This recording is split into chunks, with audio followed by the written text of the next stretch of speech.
Comment être une femme qui a confiance en soi? Comment être une femme confiante, une vraie girl boss grâce au coaching à l'image de soi? Let's go! Hello, moi c'est Aurora, je suis italienne, je suis coach certifiée en image de soi et ma mission est celle de rendre des femmes comme toi, de les faire devenir des véritables girl boss, en unissant un mindset de girl boss, de battante, de femme fière qui sait arriver à ses objectifs avec une image de girl boss. Car yes, je suis intimement convaincue que l'image est un outil de développement personnel qui te permet de montrer à l'extérieur qui tu es vraiment, qui tu es à l'intérieur, ton authenticité, et de cette façon et que de cette façon, tu pourras montrer aux autres ton vrai visage et attirer à toi les bonnes personnes et les bons événements dans ta life. Si tu es nouvelle, déjà abonne-toi en appuyant sur le bouton, mets-moi un pouce bleu pour montrer à YouTube que tu aimes mes vidéos et mon énergie pour qu'il montre cette vidéo à plusieurs girl boss. Et aussi, bien sûr, j'ai un cadeau pour toi. Je t'attendais au tournant. Tu peux télécharger dans la barre d'infos un PDF totalement gratuit contenant les 7 pièces incontournables que toute girl boss devrait avoir dans sa garde-robe. Et si ça fait un bout de temps que tu me suis et tu as pris la décision de devenir cette girl boss et tu sais que tu as besoin d'accompagnement, je t'offre 1 heure de coaching. Tu n'as plus qu'à remplir dans la barre d'infos le lien, pas le lion, non pas le lion, voilà. le lien contenant un questionnaire, et une fois que ce sera rempli, je me ferai un plaisir de te rappeler. Mais c'est que si tu as envie de commencer un chemin de coaching avec moi. Ah oui, j'avais oublié, tu peux aussi me suivre sur Insta où tous les jours je publie des posts sur le mindset de girl boss et sur l'image de girl boss. Sans plus tarder, on peut démarrer cette vidéo qui est la deuxième qui traite de confiance en soi. La deuxième de cette série que je suis en train de te faire parce que je me suis rendu compte qu'il y avait beaucoup de femmes qui manquaient de confiance en elles, qui savaient pas bien ce que c'était et qui savaient surtout pas comment réussir à l'avoir pour elles. Car yes, c'est possible pour toi. D'ailleurs, si tu as raté la précédente vidéo avec les idées reçues sur la confiance en soi, va la voir, et juste pour qu'on soit d'équerre sur la définition, je vais la répéter ici. C'est quoi la confiance en soi? C'est l'audace d'entreprendre des actions visant à arriver à des objectifs, peu importe les difficultés qu'on rencontrera sur le chemin. C'est-à-dire que même si on sait que ça va être dur, on va quand même mettre en place les actions pour arriver à ces objectifs. Et c'est justement cette audace qui est la confiance en soi. Je vais vous donner ma méthode pour réussir à devenir une femme confiante. Le premier point, c'est de t'adresser à toi-même avec bienveillance. Je te dis ça parce que souvent on est très bienveillant envers notre famille, envers nos enfants, envers notre meilleur ami. Mais par contre, quand on va se regarder dans le miroir ou quand on doit analyser aussi nos performances professionnelles par exemple, on se dit qu'on est des buses, qu'on est capable de rien, qu'on est grosse, qu'on est moche, bref. Je sais pas si ça te doesn't ring a bell, si ça te sonne une cloche dans la tête, ça se dit ça en français, peut-être pas. Bref, si ça te rappelle quelque chose, voilà, ça te sonne une cloche dans la tête, c'est magique. Bref, alors, je ne sais pas si ça te dit quelque chose, mais c'est vrai que souvent on se parle pas avec la même bienveillance avec laquelle on parle aux autres. Et donc je vais te suggérer certaines pensées que tu peux avoir dans ta tête qui vont favoriser cette bienveillance envers toi-même, car on ne peut pas être confiante si on se parle mal. Les mots ont une importance et aussi un impact sur comment on se perçoit. Si on se dit tout le temps qu'on n'y arrivera pas, qu'on est nul, qu'on est naze, on va finir par le croire, et quand on pense qu'on est naze, forcément on ne pourra pas être une femme confiante. Donc voici les pensées qui pourraient te donner davantage de courage. Je suis là pour moi. C'est ultra important de penser ça parce que souvent on essaye de trouver l'appui des autres et on essaye d'avoir l'aval des autres pour aller de l'avant. Et finalement, c'est le fait de se dire bah tout compte fait, je peux me planter mais je serai là pour moi. Et c'est ça qui va te donner la force de avancer dans ton projet. Encore plus que mon mari sera là pour là ou mes amis seront là pour moi. Parce que on doit pouvoir compter sur soi et une femme confiante, c'est une femme qui sera là pour elle, derrière son dos, en toute situation. Souvent aussi, on a peur de se planter, on a peur des difficultés. Alors qu'une pensée que je te suggère pour devenir une femme confiante, c'est « je peux tout gérer, amen !» et je vais te montrer de quoi je suis capable. Donc c'est l'idée de se dire « ok, vas-y, je n'ai plus peur de l'inconnu ». En réalité, j'ai peur. Mais si je me dis que quelque part, amen, je suis prête. Déjà, ne serait-ce que le fait de te dire je suis prête, il y a comme une excitation, bien sûr tu as peur, mais en même temps, tu sais, c'est comme quand tu vas sur le Grand 8, tu vois, dans les fêtes foraines. Bien sûr que tu as peur, mais en même temps, tu as envie d'y aller. Et donc, voilà, c'est exactement ça. Et donc là, tu dis, bon, vas-y, on y va. C'est ça être une femme confiante. En tout cas, ça va te donner davantage de confiance. Une autre pensée que tu pourrais te dire, c'est « je gère indépendamment de ce qu'il se passe ». Ça veut dire qu'en te disant ça, tu vas te remplir justement de ce courage que tu as à pouvoir gérer toute situation. C'est-à-dire que tu renforces l'idée d'être capable de savoir tout gérer. Une autre pensée, ça pourrait être « je n'ai pas peur d'avoir peur ». Car yes, avoir peur, on l'a vu dans la vidéo précédente, c'est absolument normal quand on essaye de faire quelque chose qu'on n'a jamais fait au préalable. Mais là, je n'ai pas peur d'avoir peur. Déjà, on se sent plus courageuse. Alors après, il y a celle-ci, en France, c'est un peu difficile de comprendre ça. Moi, j'étais formée aux États-Unis et c'est vrai que la vision de l'échec est totalement différente. Mais là, ce serait plutôt de se dire, j'ai hâte de me planter. Alors je sais que c'est contre-intuitif et vous allez me dire ah bah non, moi pour être confiante je veux absolument pas me planter. Et bah c'est faux parce qu'en vous plantant vite et bien et rapidement vous pouvez apprendre de vos erreurs et ne plus les refaire. Et autant de les faire au début. Imaginez, vous voulez lancer votre entreprise, autant de vous planter dans les petites choses au départ ou même dans les grosses choses au départ, plutôt que mettre beaucoup d'argent, dépenser beaucoup de temps pour finalement vous rendre compte que vous étiez parti très loin dans l'erreur. Vous voyez, dans ce sens, je vais vous dire qu'il vaut mieux se planter vite et pour cela, il ne faut pas avoir peur de se planter. Au contraire, il faut être presque « Ah ouais, vas-y, je me plante vite, comme ça après, on passe à autre chose. » Vous voyez, c'est hyper important. Et puis après aussi, ce que vous pouvez dire, c'est « je suis une femme qui s'engage ». Ça veut dire une femme qui s'engage vis-à-vis d'elle-même et qui tient ses engagements.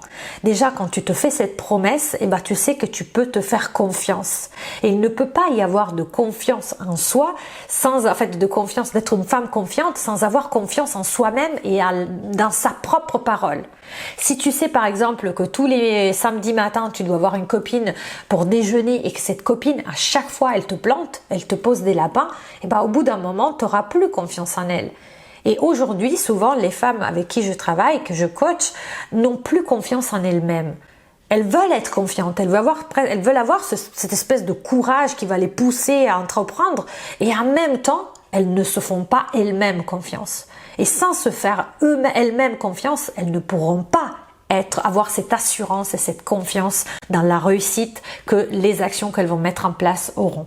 Bien sûr, il ne faut surtout pas avoir des pensées du genre les gens autour de moi vont s'énerver, je vais décevoir des gens autour de moi ou je pourrais me planter.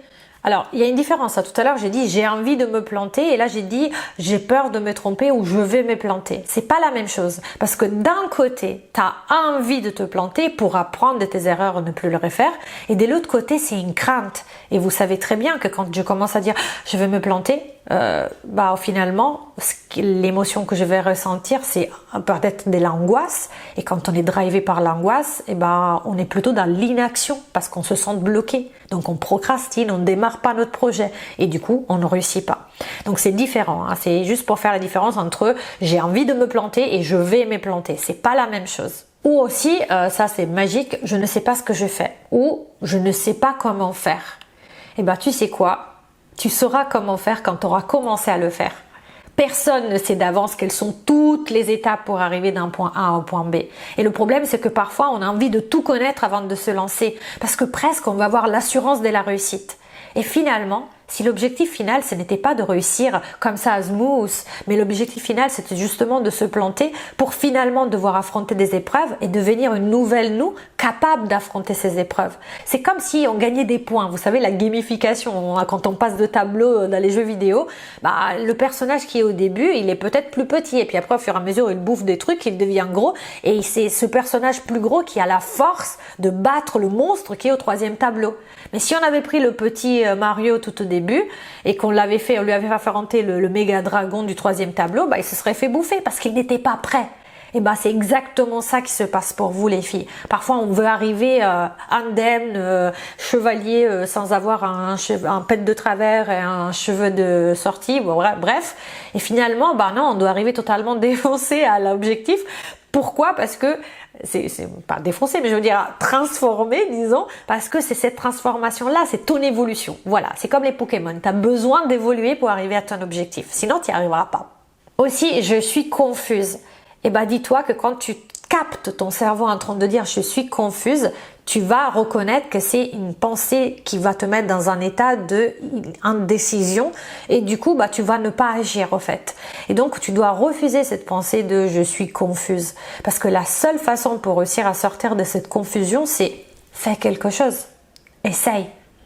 Si au lieu d'être confuse, tu disais plutôt nomme ta peur. Alors finalement, c'est pas que je suis confuse, c'est que j'ai peur de le faire.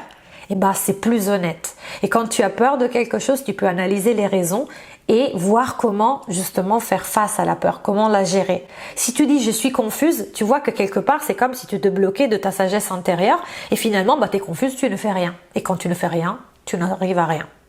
Ou aussi je ne suis pas assez. Alors si tu sais pas comment faire pour changer de je ne suis pas assez à je suis assez, je te renvoie à la vidéo de l'outil de coaching qui m'a changé la vie. C'est genre il y a 2 vidéos, mais vas-y regarde là cette vidéo parce que ça pourra vraiment t'aider à changer petit à petit tes pensées et tes croyances. Le deuxième point, c'est un peu ce que je te disais tout à l'heure. Il faut tenir les engagements que tu prends avec toi-même. Parce que c'est comme l'histoire de la copine qui se pointe pas. Si tu continues de te donner faux bons, si tu continues de prendre des engagements et de finalement ne pas les respecter, tu ne pourras pas justement être là pour toi. Tu ne pourras pas réussir à être une femme confiante et à atteindre tes objectifs. Donc c'est très important, si tu prends un engagement, même si tu ne le sens pas, parce que parfois on se dit je vais dans mon cas par exemple, je vais tourner 4 vidéos et puis après je le sens pas, je me sens fatiguée et puis après il est tard, voilà, tu vois toutes ces excuses qu'on se trouve. Mais quand on ne le sent pas, on pense que c'est le symptôme que il faille se bloquer, c'est pas le moment. Et finalement, on le sentira jamais. Quand on fait quelque chose de nouveau, qu'on a cette résistance de la part de notre cerveau qui veut nous garder au chaud à faire les choses qu'on a toujours faites. Comme ça, on ne prend pas de risques. Et du coup, si tu le sens pas, c'est pas grave. Tu t'imposes une discipline. Tu le fais parce que tu l'as mis dans ton planning. Tu respectes les engagements que tu as pris envers toi-même. Et ce qui va se passer, c'est que comme tu tiens tes engagements, tu sais que tu peux compter sur toi. Et du coup, la prochaine fois que tu reprendras un engagement, tu auras beaucoup plus confiance déjà dans tes capacités à respecter ta parole. Et petit à petit, c'est toujours la même histoire du Pokémon. Tu vas évoluer pour te transformer vers la personne qui mérite l'objectif que tu veux atteindre. Le troisième point, c'est hyper important les girl boss, c'est de prendre des décisions. Alors tu vas me dire, non, moi je veux avoir confiance en moi pour pouvoir prendre sereinement des décisions. Et je te dis, que dalle, bullshit. Non, si tu as envie de pouvoir devenir une femme confiante, il faut que tu prennes des décisions. Parce qu'en prenant des décisions, tu vas justement pouvoir avoir une occasion de tenir, de garder le cap, de ne pas lâcher à la première difficulté. Et qu'est-ce qu'il va se passer? Que quand tu te fais confiance, parce que tu sais que tu sais gérer toute situation qui va se présenter à toi, y compris des situations peu agréables, tu continueras de savoir que tu peux recontinuer à prendre des directions. Et prendre des directions, c'est fondamental pour savoir où tu vas aller. Si moi, je veux aller à un point B et que j'ai une bifurcation et que je ne prends pas la décision, je ne choisis pas entre A et B, au pire, je décide de rester là où je suis. Et donc, je n'atteindrai jamais mon objectif. Si je me plante et que je prends la direction A et qu'il fallait que j'aille à B, eh ben, petit à petit, je me rendrai compte de mon erreur. Je ferai retrousse schéma, bref, je reviendrai en arrière et là, je prendrai la bonne direction. J'aurais pris plus de temps pour arriver au même résultat? Oui. J'y serais arrivé? Oui. Dans le premier cas, je serais resté arrêté à la bifurcation. Donc tu vois que prendre des décisions, c'est essentiel pour devenir une femme confiante. Car plus tu prends des décisions, plus quelque part tu te mets face à un échec possible, mais aussi face à la possibilité et à ta capacité à savoir surmonter les échecs. Et quand tu te rends compte que finalement, tout compte fait, tu peux tout gérer, et ben c'est là où tu vas prendre confiance en toi. Donc prends des décisions, s'il te plaît, ne reste pas bloqué. C'est la pire des choses qui puissent t'arriver. Et le quatrième point, c'est un peu ce qu'on a dit tout à l'heure, c'est aie envie de te planter. Mais attention, il y a faillite et faillite. Il y a la faillite où je me plante, je continue de réitérer la même erreur. Et ça, c'est une faillite improductive qui sert à rien. Comme par exemple, j'ai compris que je veux perdre du poids, donc j'enchaîne les régimes. Au bout de 3 jours, ça fonctionne pas. Et c'est une faillite. Mais qu'est-ce que je vais faire? Je vais enchaîner un autre régime. Et après, un autre encore. Et après, un autre encore. Et finalement, j'ai beau continuer à faire faillite dans mon objectif de perdre du poids, ce n'est pas pour autant que j'arriverai plus vite. Et puis après, il y a la faillite positive, entre guillemets, la faillite où je m'arrête un instant, où j'analyse ce qui s'est passé, j'essaie plus ou moins, parfois on n'a pas la science exacte, mais on comprend à peu près là où on a péché, je veux dire on s'est planté, et là on analyse et là on redresse la barre. Et si je te prends par exemple le cas de la perte de poids, plutôt que de me dire finalement j'ai entrepris ce régime, au bout d'une semaine ne marche pas, donc j'arrête, je commence un autre régime et j'enchaîne les faillites, là je me dis ok, pour le moment la balance indique toujours le même poids, mais j'insiste, je me donne une chance de réussir. Et si c'était possible que mon métabolisme avait besoin de plus de temps pour arriver à s'enclencher et du coup à me faire perdre du poids. Donc à ce moment-là, c'est ça une faillite positive. C'est-à-dire que je n'ai pas perdu de poids. Au bout d'une semaine, la balance indique toujours les mêmes kilos, mais je continue et je ne lâche pas. Et de cette façon, je montre à moi-même que je suis toujours là. C'est pas parce que au bout d'une semaine, ça ne change pas de poids que je laisse tomber et je renoie encore. Je renoie? Non, c'est je noie. Bon, je noie à nouveau mon chagrin dans parce que renoir, ça faisait bizarre. Mon chagrin dans la bouffe, tu vois. Donc non, là, je garde le cap, j'insiste et c'est que comme ça que tu vas gagner en confiance en toi. Parce que tu sais que tu es toujours là. Tu es toujours là pour toi. En tout cas, en ce moment, je suis en train d'organiser une masterclass pour que ensemble on puisse dialoguer, qu'on puisse voir comment faire pour que tu puisses devenir une femme confiante. Et il y aura des exercices, il y aura du coaching de groupe, il y aura des cours. Bref, ça va être une rencontre exceptionnelle que je vais donner aux personnes comme toi. Ça va coûter quelque chose, mais pas grand chose, je te rassure. Si tu es intéressé, contacte-moi, je te mets ici ma barre je te mets ici mon Instagram, contacte-moi en DM et demande-moi à avoir accès à la masterclass qui va arriver bientôt sur ton écran, j'espère. En tout cas, si tu as bien aimé cette vidéo, n'hésite pas à me mettre un pouce bleu. Dis-moi dans les commentaires quelle est la stratégie, quelle est la pensée que tu as choisie pour devenir une femme confiante. Et d'ici là, je te dis ciao et à la prochaine.